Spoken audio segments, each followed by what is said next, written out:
네, 식사 맛있게 하셨습니까? 이 시간은 어, 듣는 분들도 그렇고 강사도 그렇고 굉장히 꺼리는 시간입니다. 예, 강의하시는 분들 사이에서 이런 얘기가 있습니다. 강의를 시작하고 5분 내에 자는 건 강사 책임이 아니래요. 그래서 혹시 이렇게 졸음이 오실 것 같은 분들은 5분 내에 빨리 주무시면 제가 마음이 좀 편할 것 같습니다. 5분이 지났는데 존다. 이건 강사 책임이라고 합니다. 그래서 주무실 분들은 빨리 주무시고 말씀을 잘 들어주시면 좋을 것 같습니다. 네, 오전에 이어서 이제 정말 중요한 부분 나눠드리도록 하겠습니다.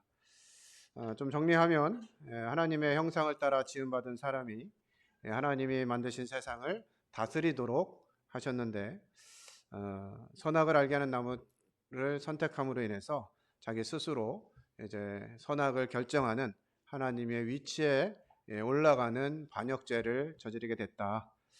그리고 그 죄에서 돌이키기를 하나님 계속해서 말씀하셨지만 사람들이 더 악해지고 하나님 말씀 듣지 않아서 하나님이 그냥 내버려 두시게 됐다 하는 내용까지 말씀을 드렸습니다. 그 이후에 사람들이 어떻게 되었는지 한번 살펴보겠습니다. 로마서 1장 말씀인데 장절을 안 적었네요. 한번 읽어보도록 하겠습니다.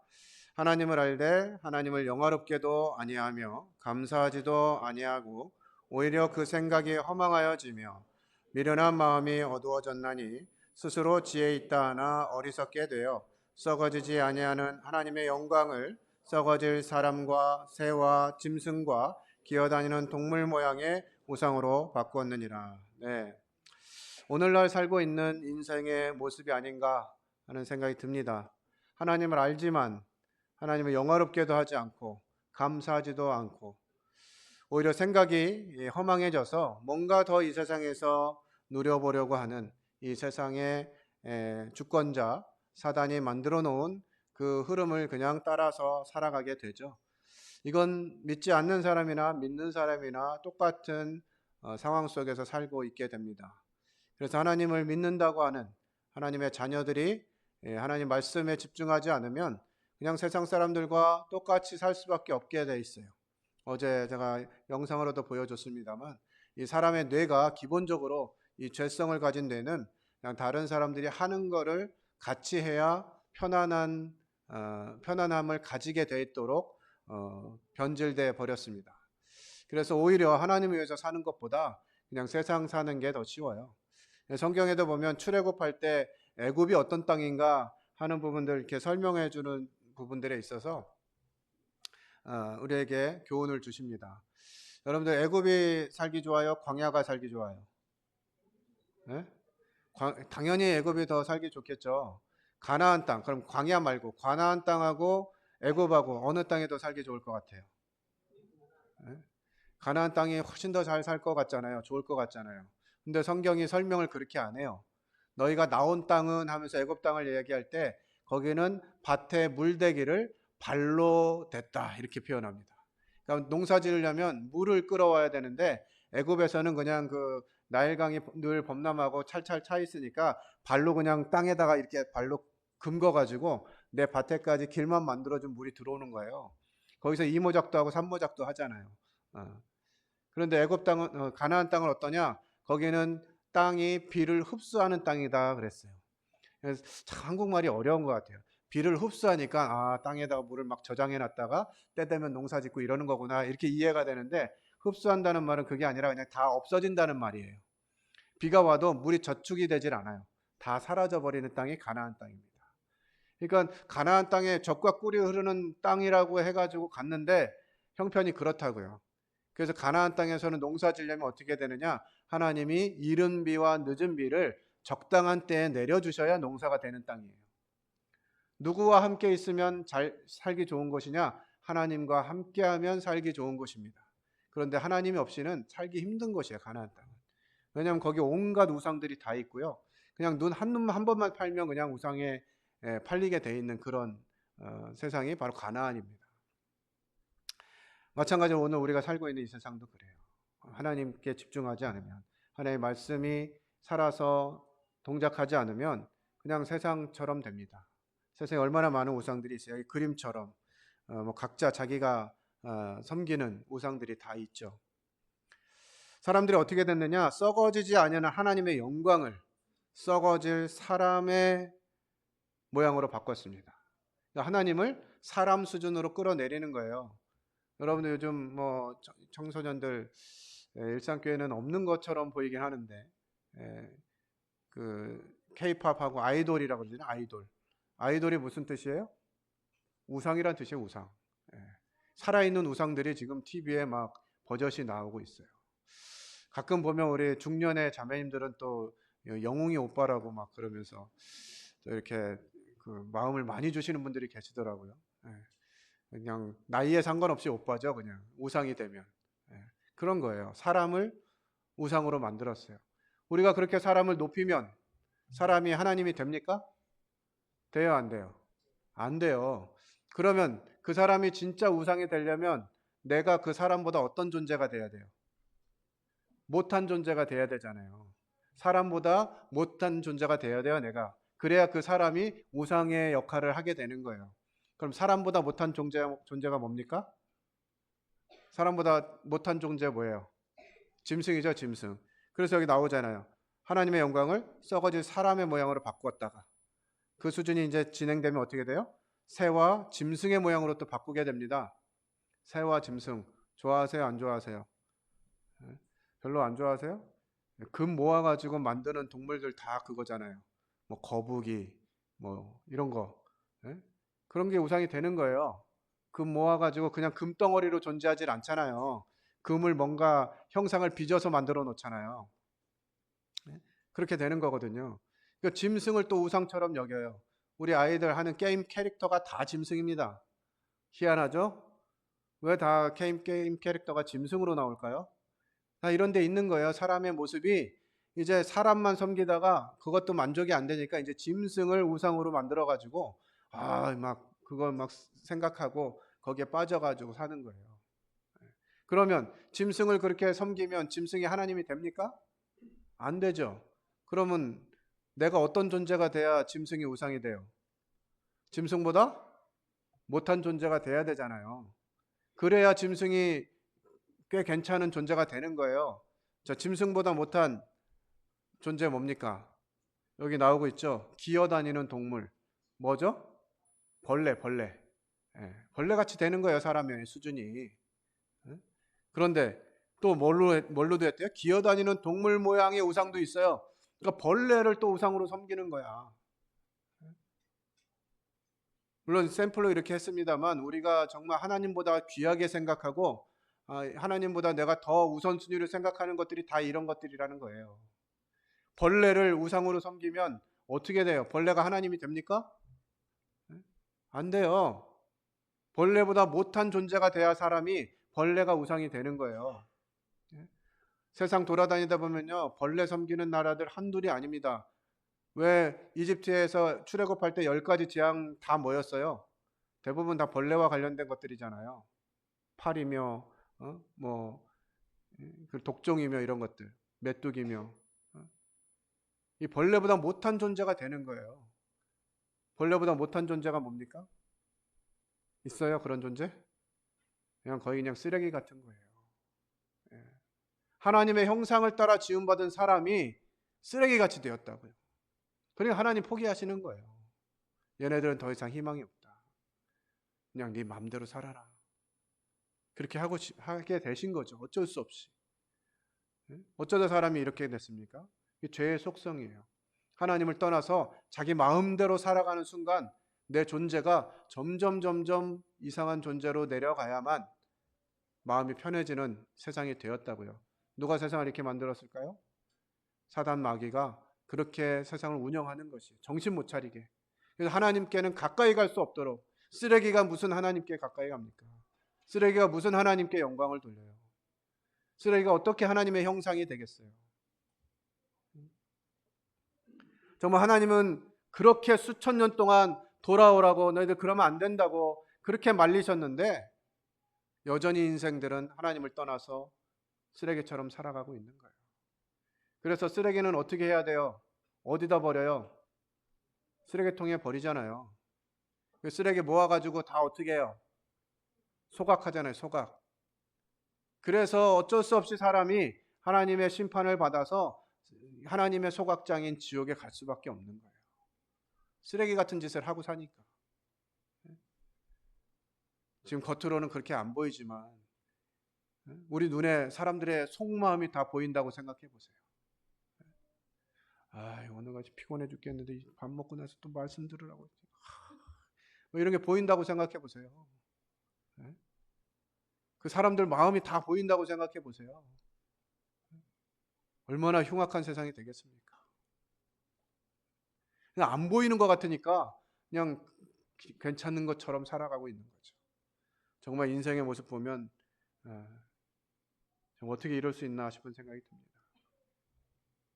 사람들이 이렇게 됩니다. 전도서 8장 11절에 보면 악한 일에 관한 징벌이 속히 실행되지 아니하므로 인생들이 악을 행하는데 마음이 담대하도다.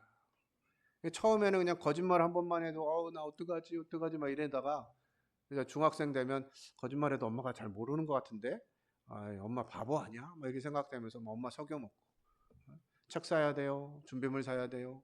이래가지고 엄마를 속인 적이 한두 번이 아니잖아요. 그죠?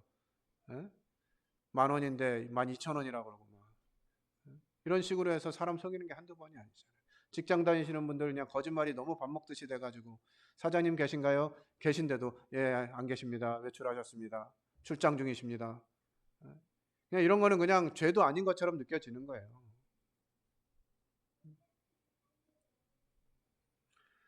하나님 계속 말씀하셨어요. 히브리서 2장 2절에 보면 천사들을 통하여 하신 말씀이 견고하게 되어 모든 범죄함과 순종하지 아니함이 공정한 보응을 받았거든. 역사적으로 하나님의 말씀 무시하고 하나님의 말씀 거절하고 반역하고 이랬던 사람들이 어떤 결과를 맺었는지 성경이 다 기록하고 있어요. 그래서 성경에 별별 사람들이 다 기록된 거예요. 심지어는 막 간음을 하고 막 성폭행을 하고 이런 사람들까지 성경에 다 기록되어 있어요. 얼마나 사람들이 하나님을 떠나서 자기 마음대로 사는 것이 습관이 돼가지고 악하게 살고 있는지 성경은 있는 그대로 보여주는 것이에요. 교회에 와서 상처받았다고 하시는 분들이 있습니다. 물론 교회에서 상처받으면 안타깝긴 한데 교회에 완전한 사람들이 모이는 것이 교회가 아니에요. 죄인들이 모이는 것이 교회입니다. 그러다 보니까 그 중에는 별난 사람도 있는 거예요. 그렇다고 해서 그 사람이 나보다 더 악해서 그러냐? 그렇지 않다고요. 그냥 그것들이 발휘될 수 있는 환경 가운데 처해 있으면 더 악한 일들도 막 생기는 거예요. 중학교, 고등학교 다닐 때 일진들 있어가지고 막 괴롭히고 다니고 이러니까 힘들고 쟤네들 없어졌으면 좋겠어 이런 생각하는데 내가 일진이 되면 어떨까요? 더 누리고 싶은 거예요. 그런 환경에 처하면 나도 똑같은 사람이 된다고요. 별반 다르지 않습니다. 수양이 좀 많이 되신 분들은 그래도 좀 오래 버티시는 것 같아요. 저도 보다시피 굉장히 이렇게 좀 성숙한 사람처럼 보이지 않습니까? 웬만해서 제가 제 속을 드러내 본 적이 없거든요. 그래서 어떻게 나는 정말 좋은 사람이다. 하나님이 특별히 나는 괜찮은 사람으로 만들어 주셨고 변화시켜 가셨구나. 이렇게 생각했는데요. 그렇게 20몇 년 살다가 결혼하고 나서 깨졌어요. 내가 이거밖에 안 되는 인간이구나. 남들이 볼 때는 겉모습만 보니까 괜찮은 것 같아요. 제 아내도 저를 볼 때 저 형제 참 신실한 형제구나. 이렇게 생각하고 저 결혼하기로 마음 먹었다는 거예요. 결혼해서 살다 보니까 인간이 이게 좀 덜 된 거죠. 미리 알았으면 결혼 안 했을 텐데 막 이런 생각이 드는 거죠. 사람 다 그래요. 밑바닥에 드러나는 순간 참 어떻게 변명할 수가 없습니다. 나는 그래도 괜찮은 사람이야 하시는 분 있으면 나와보세요. 여기서 제가 뺨 한 대만 갈기면 다 본성 나옵니다. 욕하는 분도 계실지 몰라요. 강사고 뭐고 날 때렸어 뭐 이러면서. 인간의 본성이 그런 거예요. 그대로 살면 망한다고 성경이 계속해서 말씀해 주셨어요. 그런데도 사람들이 돌이키지 않아요. 자기 하고 싶은 대로 하고 살죠. 하나님의 은혜가 끝나고 이제 심판대 앞에 설 날이 곧 옵니다. 요한계시록 20장에 보면 이제 마지막 때에 하나님이 어떻게 세상을 심판하실지를 말씀해 주고 있어요. 또 내가 보니 죽은 자들이 큰 자나 작은 자나 그 보좌 앞에 서 있는데 책들이 펴 있고 또 다른 책이 펴졌으니 곧 생명책이라. 죽은 자들이 자기 행위를 따라 책들에 기록된 대로 심판을 받으니 바다가 그 가운데서 죽은 자들을 내주고 또 사망과 음부도 그 가운데서 죽은 자들을 내주매 각 사람이 자기 행위대로 심판을 받고 사망과 음부도 불못에 던져지니 이것은 둘째 사망 곧 불못이라. 하나님의 심판에 의해서 이제 마지막 심판을 받게 되는 거예요. 죄가 있느냐 없느냐를 구분하는 심판입니다. 그래서 책들이 펴져 있고 또 다른 책이 펴져 있어요. 책들에는 우리가 지은 죄들, 행위들이 다 기록되어 있고요. 또 다른 책에는 생명책인데요. 거기에는 죄가 없는 사람들의 이름만 기록이 되어져 있습니다. 그래서 이 생명책에 기록되지 못한 사람들, 죄가 있는 사람들은 다 책들에 기록된 대로 심판을 받게 되는 것이에요. 누가복음 3장 9절 같이 읽겠습니다. 시작. 이미 도끼가 나무 뿌리에 놓였으니 좋은 열매 맺지 아니하는 나무마다 찍혀 불에 던져지리라. 이미 도끼가 나무 뿌리에 놓였어요. 이제 잘라내기만 하면 돼요. 그럼 끝나는 겁니다. 우리 사는 인생 별거 아니에요. 뭐 우리나라 지금 100세 시대라 그러니까 나는 100살까지 그냥 무난하게 살겠지? 아니라고요. 언제 죽을지 모르는 죽음이 우리 앞에는 늘 존재합니다. 제 어릴 적에 친구 하나는 6살 때 세상을 떠났어요. 6살 때 바다 구경 간다고. 그때만 해도 바다 구경 가는 건 진짜 있는 집에서만 가는 일이었거든요. 그래가지고 부럽다고, 부러워, 나는 언제 바다 가보나 이랬는데 갔다가 못 돌아왔어요. 파도에 휩쓸려가지고 시체도 찾지 못했습니다. 또 다른 제 친구 하나는 촉망되는 학생이었는데 대학교 입학하자마자 그것도 한양공대 우수한 성적으로 들어가가지고 신입생 때 학기 초에 학교에서 뭐 회식한다고 친구들하고 화장실에 갔다가 간질이 발생해가지고 화장실에 쓰러져서 죽었어요. 죽음이 우리 앞에 있습니다. 어떤 죽음으로 끝날지 몰라요.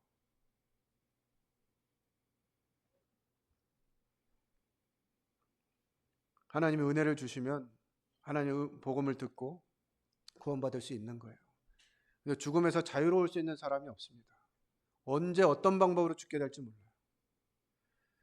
그러나 죄를 가진 상태로 하나님의 심판 앞에 서게 된다면 이 누가복음 12장 59절에 있는 말씀처럼 결코 거기서 나올 수가 없어요. 이 죄의 문제를 해결하셔야 되는 거예요.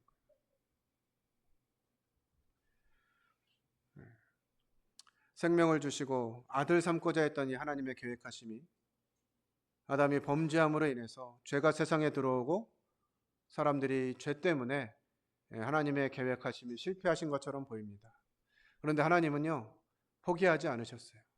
그 대안을 말씀하셨습니다. 우리 함께 읽어보겠습니다. 디모데후서 2장 4절 시작.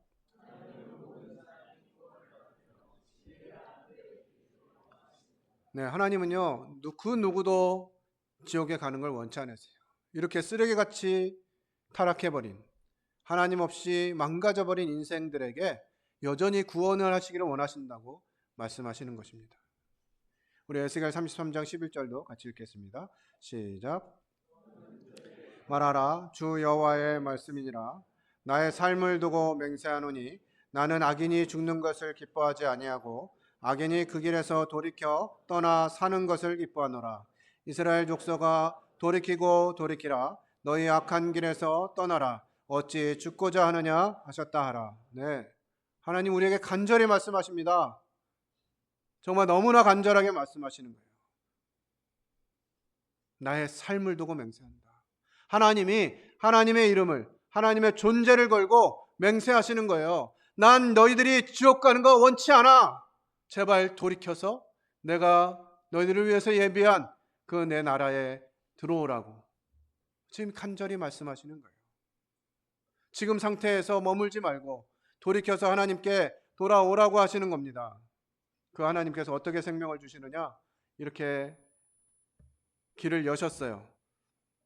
같이 한번 읽어보겠습니다. 시작. 태초에 말씀이 계시니라. 이 말씀이 하나님과 함께 계셨으니 이 말씀은 곧 하나님이시니라. 그가 태초에 하나님과 함께 계셨고 만물이 그로 말미암아 지은 바 되었으니 지은 것이 하나도 그가 없이는 된 것이 없느니라. 4절.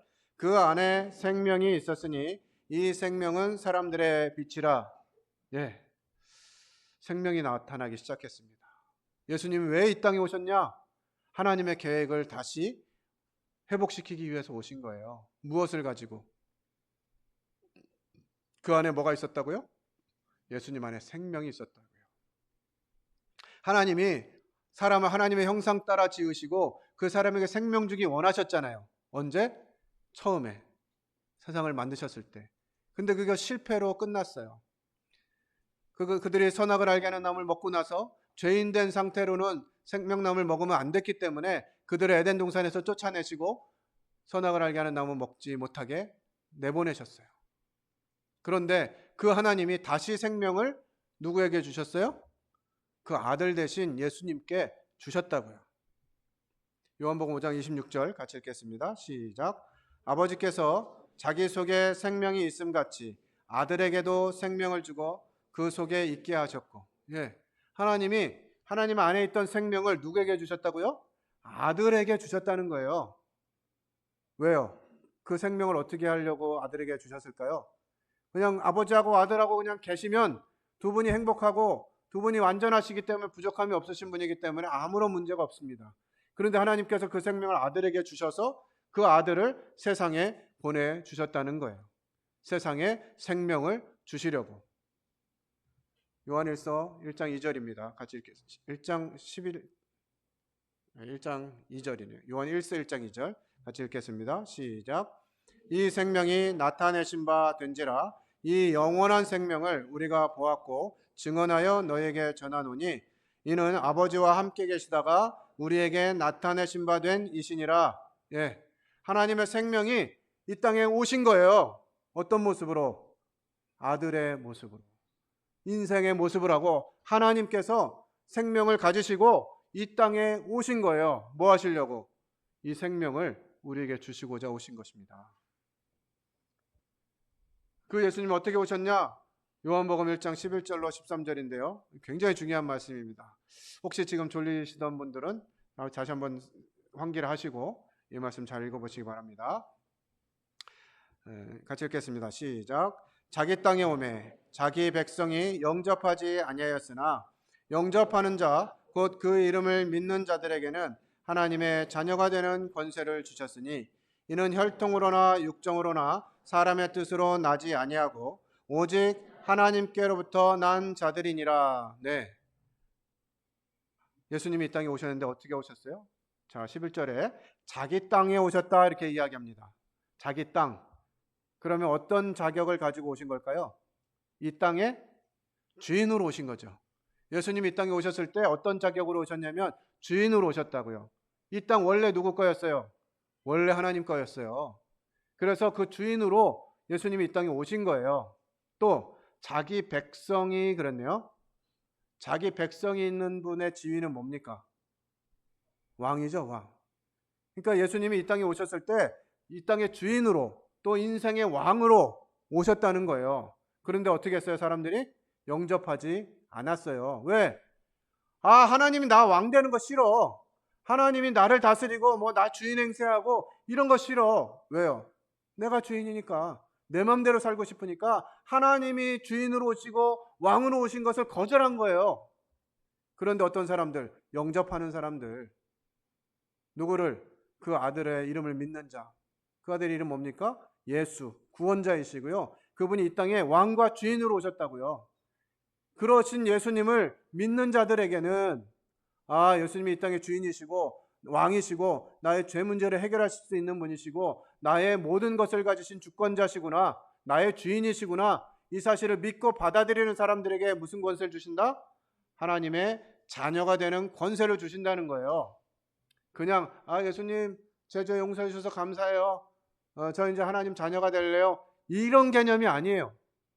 예수님을 영접한다는 건 그분이 어떤 분이신지 알고 그분이 무슨 일을 하셨는지 알고 그분의 권세와 지위와 그분의 주권을 인정하는 거예요.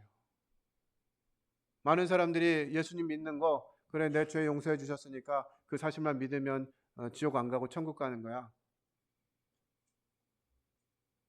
성경이 말하는 의미는 그것을 아닙니다.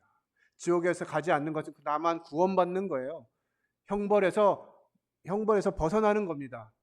그러나 하나님이 진짜 원하시는 것은 진정으로 하나님의 생명을 주시기 원하시는 거예요. 이건 어떻게 나는 거냐? 오직 하나님께로 난 자들이다. 이렇게 설명해 주고 있습니다. 우리 잘 알고 있는 요한복음 3장에 나오는 니고데모 이야기를 좀 살펴보겠는데요. 예수님이 말씀하십니다. 예수께서 대답하여 이르시되 진실로 진실로 내게 이르노니 사람이 거듭나지 아니하면 하나님 나라를 볼 수 없느니라 하셨어요. 니고데모가 와서 어떻게 하면 제가 하나님 나라에 갈 수 있습니까? 물어보니까 예수님이 이렇게 대답하신 거예요. 사람이 거듭나지 아니하면 하나님 나라를 볼 수 없다. 이렇게 됐습니다. 근데 여러분들 성경에 보시면 거듭이라고 하는 단어에 위에 숫자 3이 이렇게 되어 있고요. 그 관주가 밑에 되어 있는데 3 뭐라고 되어 있습니까? 위에서라고 되어 있어요. 거듭난다는 말은 위에서 난다는 말이에요. 그러니까 이 니고데모는 처음 이 얘기를 들었을 때 무슨 말인지 잘 못 알아들었어요. 그래서 니고데모가 뭐라 그래요? 아니 예수님, 사람이 늙으면 어떻게 다시 태어날 수 있어요? 엄마 뱃속에 다시 들어갔다가 나올 수 있나요? 이렇게 물어보는 당연한 거죠. 그럴 수가 없으니까. 근데 예수님이 하신 말씀은 뭐냐? 네가 육체적으로 육신적으로 엄마에게 한번 낳았으면 한 번 난 거고 하나님께로 나는 것이 거듭난다는 의미예요. 거듭난다는 게 그냥 엄마 자녀로 태어나서 예수님이 내 죄 다 용서해 주셨구나. 그럼 나는 이제 하나님 자녀가 되었구나. 거듭났구나. 이렇게 연결되는 게 아니라고요. 예수님이 오신 목적 이따 좀 설명해 드릴 텐데요. 이게 거의 동시에 일어나기 때문에 같은 걸로 오해하는 경우들이 있습니다. 죄를 없이 하는 일과 하나님의 자녀가 되는 일은요, 다른 일이에요.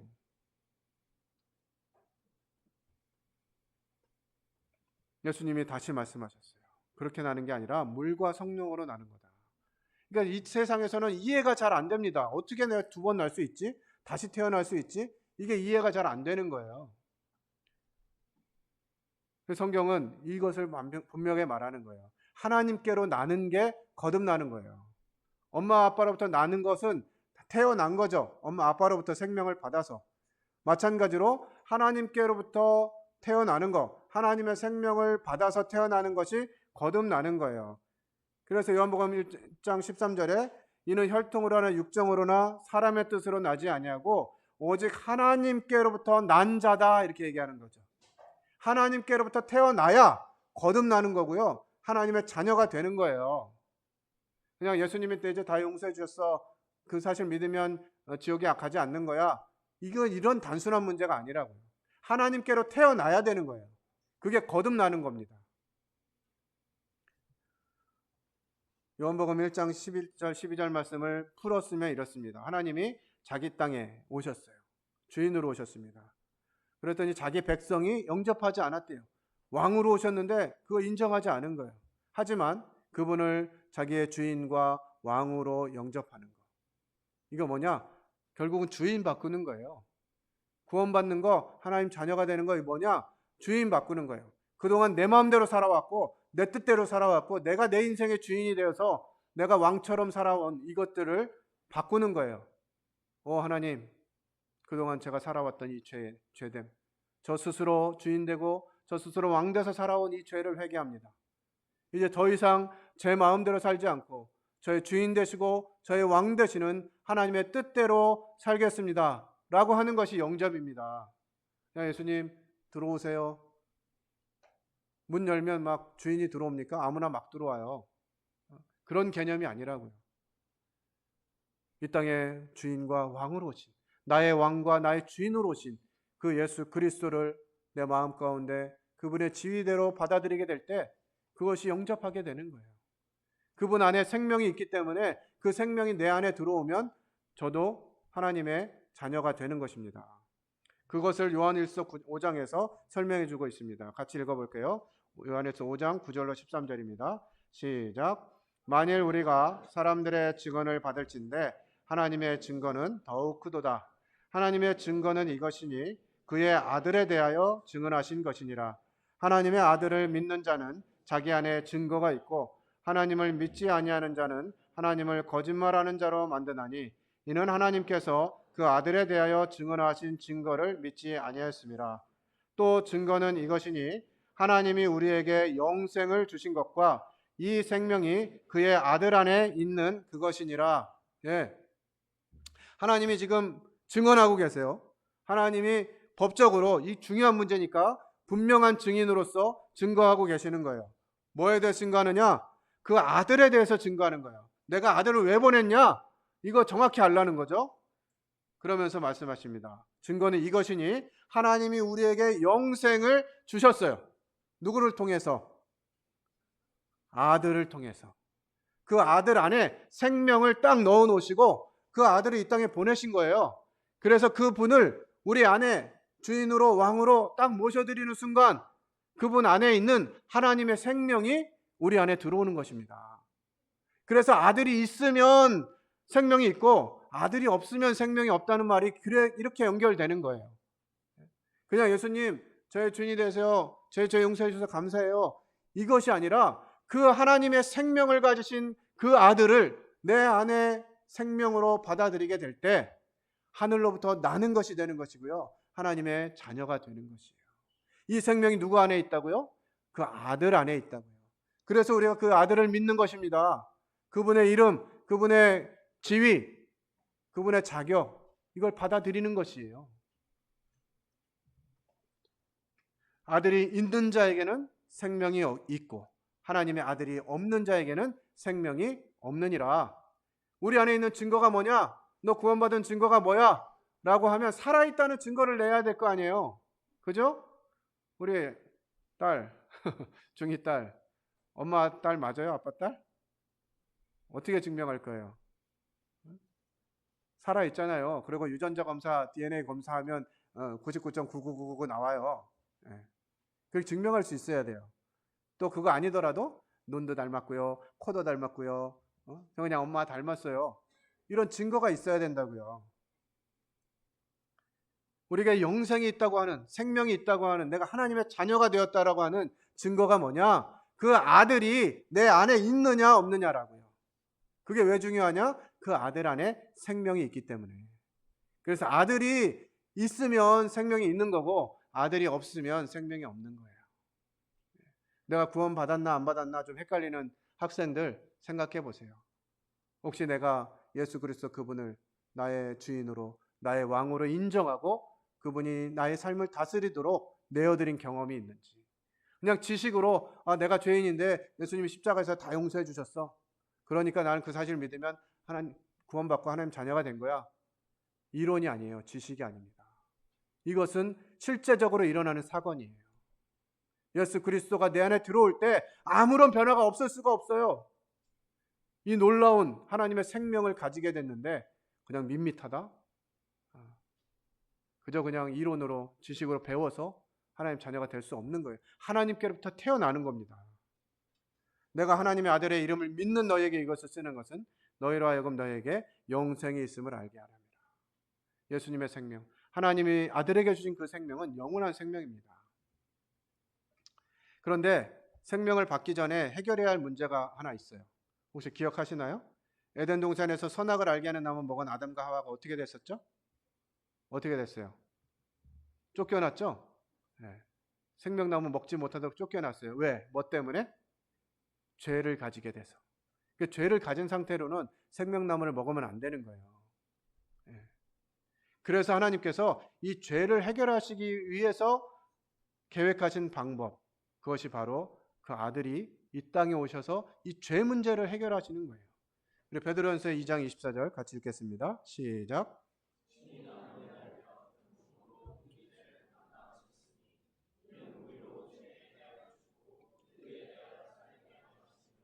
그가 채찍에 맞음으로 너희는 나음을 얻었나니.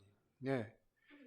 예수님이 십자가에 달리셔서 우리 죄를 담당하셨어요. 담당. 이는 우리로 대해서 우리로 죄에 대하여 죽고 의에 대하여 살게 하려 하심이라.